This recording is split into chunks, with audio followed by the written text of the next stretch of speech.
మిత్రులారా నమస్తే. ప్రధానమంత్రి అంటే దేశానికి అంతటికీ కన్నతండ్రి లాంటి వాడు. దేశాన్ని అంతటినీ కూడా సమదృష్టితో సమభావంతో సొంత బిడ్డల్లాగా చూసుకోవాల్సినటువంటి వ్యక్తి.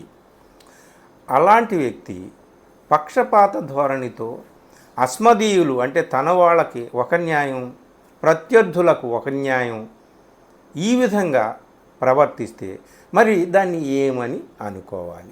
ఆ ప్రధానమంత్రి గురించి మనం ఎలా అర్థం చేసుకోవాలి? 2-3 చిన్న ఘటనల గురించి ఇక్కడ చెప్పదలుచుకున్నాను. మొన్న 3వ తేదీన అనుకుంటా ఆయన వెస్ట్ బెంగాల్ వెళ్ళారు ఎన్నికల ప్రచారానికి. సరిగ్గా ఎన్నికల ప్రచారానికి ఆయన వెళ్ళిన రోజునే అక్కడ టెలిగ్రాఫ్ పత్రికల్లో ప్రముఖంగా ఒక వార్త వచ్చింది. ఆ వార్త ఏమిటయా అంటే, అక్కడ వెస్ట్ బెంగాల్ గవర్నర్ ఆఫీసులో పనిచేస్తున్నటువంటి కాంట్రాక్ట్ బేసిస్ మీద పనిచేస్తున్నటువంటి ఒక ఉద్యోగిని, ఒక సాధారణ మహిళ తనకు పర్మనెంట్ ఉద్యోగం కోసం గవర్నర్ని అభ్యర్థిస్తే దాన్ని అడ్వాంటేజ్గా గవర్నర్ తీసుకొని తన పట్ల అసభ్యంగా ప్రవర్తించాడు గవర్నర్ అని ఆమె పోలీస్ కంప్లైంట్ ఇచ్చింది. ఒక గవర్నర్కి వ్యతిరేకంగా ఒక సాధారణ మహిళ కంప్లైంట్ చేయడం అంటే మామూలు వ్యవహారం కాదు. అందులో ఏమీ లేకపోతే ఆమె రాలేదు.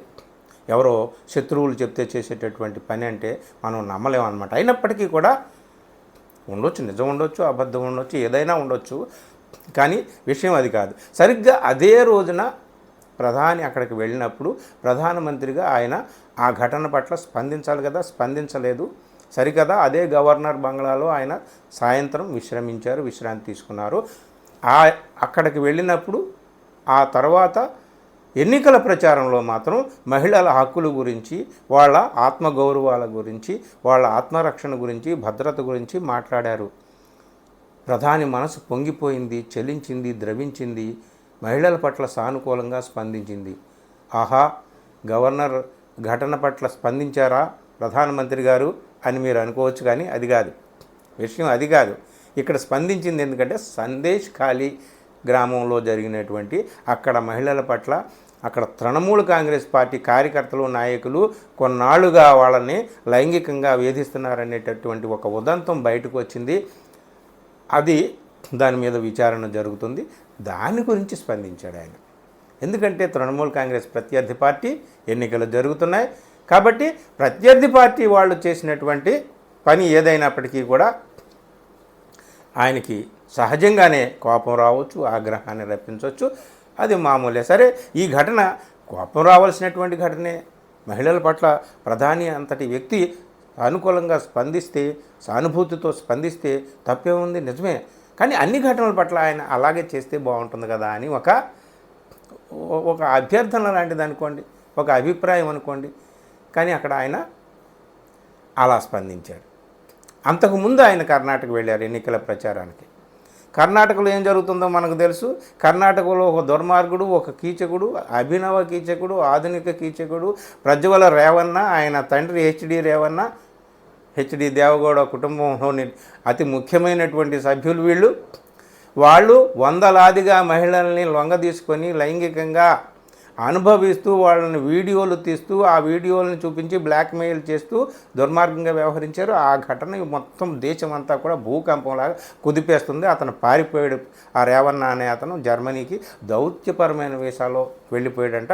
ఏ విధంగా దేశాన్ని దాటించారో దాని వెనకున్న పెద్ద మనుషులు ఎవరో తెలియదు, కానీ అతనికి మద్దతుగా సాక్షాత్తు ప్రధానమంత్రి గారు ఎన్నికల ప్రచారం చేశారండి. మరి ఇది ఎంతవరకు న్యాయం? అది నాకు తెలియదు అని అనొచ్చు. ఓకే, తెలిసిన తర్వాత అయినా తప్పు పట్టాలి కదా. తెలిసిన తర్వాత అయినా సరే అతను దోషి అయితే అతన్ని నేను కఠినంగా శిక్షించేలాగా నేను చూస్తాను అని చెప్పి అనాలి కదా. ఎందుకంటే అక్కడ జేడీఎస్ పార్టీతో కర్ణాటకలో బీజేపీకి పొత్తు ఉంది. ఎన్నికలు జరుగుతున్నాయి. 2వ దఫా ఎన్నికలు కర్ణాటకలో ఈరోజు జరుగుతున్నాయి. కాబట్టి ఎన్నికల ప్రయోజనాలు, ఓటు బ్యాంకు రాజకీయాలు ఇవే ముఖ్యమా? స్త్రీల మాన ప్రాణాలకి, వాళ్ళ ఆత్మగౌరవాలకి, వాళ్ళ రక్షణకి, వాళ్ళ భద్రతకి, వాళ్ళ హక్కులకి ఏ విధమైనటువంటి విలువ లేదా అని ఇట్లాంటి ఘటనలను చూస్తే అర్థమవుతుంది. అందుకనే కాంగ్రెస్ పార్టీ నాయకుడు రాహుల్ గాంధీ ప్రధాని ఈ దేశంలో ఉన్న ప్రతి మహిళకి సంజాయిషీ చెప్పాలి, క్షమాపణ చెప్పుకోవాలని ఆయన డిమాండ్ చేశాడు. ఆ డిమాండ్కి ఆయన ఎట్లా స్పందిస్తారో తెలియదు, కానీ తన వాళ్ళ పట్ల ఒక రకంగాను పరాయి వాళ్ళ పట్ల ఒక రకంగాను స్పందిస్తున్నారని చెప్పడానికే నా ఉద్దేశం అదే అన్నమాట. ఇంకొకటి మహిళా మల్ల యోధుల ఘటన మీకు తెలుసు.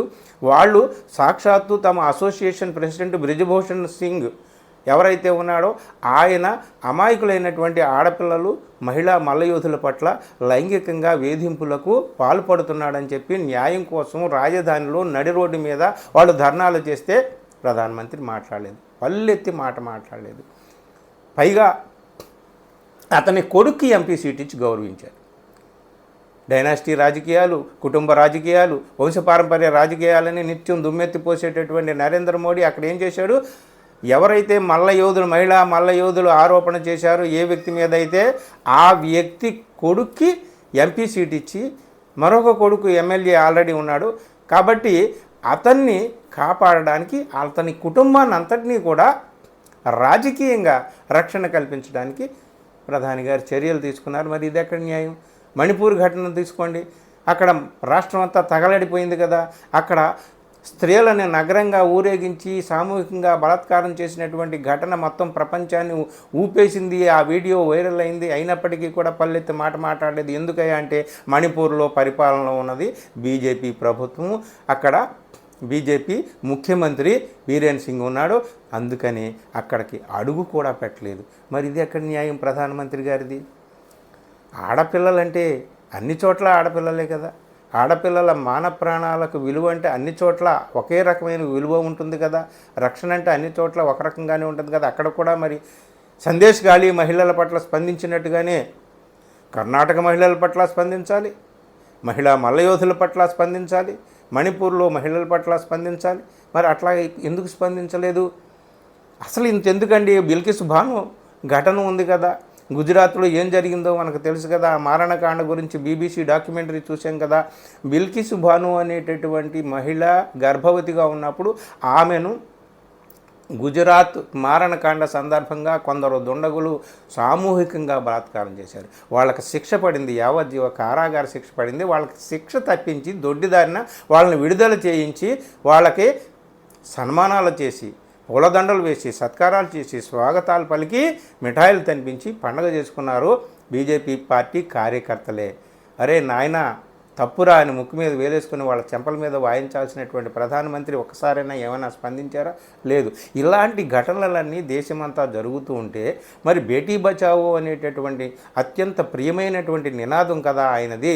మరి అందరి బేటీల పట్ల ప్రత్యర్థి పార్టీనా తన పార్టీనా అని చూడకుండా, పక్షపాత బుద్ధితో చూడకుండా అందరి బేటీల పట్ల ఒకే రకమైనటువంటి సమదృష్టితో ప్రధానమంత్రి ఉండాలి కదా. ఉండాలి అని మనం ప్రశ్నిస్తే తప్ప. అందుకనే బేటీ బచావో అంటే తన వాళ్ళని బచావో, ప్రత్యర్థుల్ని తప్పుపట్టు దూషించు, కానీ అసమధీయులనైతే వాళ్ళని బచాయించు. ఇదేనా బేటీ బచావో అంటే? నినాదానికి అర్థం ఏమిటి? రేపిస్ట్ బచావో అని అర్థం చేసుకోవాలని ఎవరైనా అడిగితే మరి ఏం సమాధానం చెప్తారు నరేంద్ర మోడీ గారు? చూడాలి. మీరు ప్రశ్నించండి, ప్రశ్నించడం తప్పేమీ లేదు. ప్రశ్నించడం నేరం కాదు. ప్రశ్నించడం అనేటటువంటిది ప్రతి వ్యక్తి యొక్క హక్కు. అందుకే నేను మీకు ఈ వీడియో చేస్తున్నాను. Thank you very much.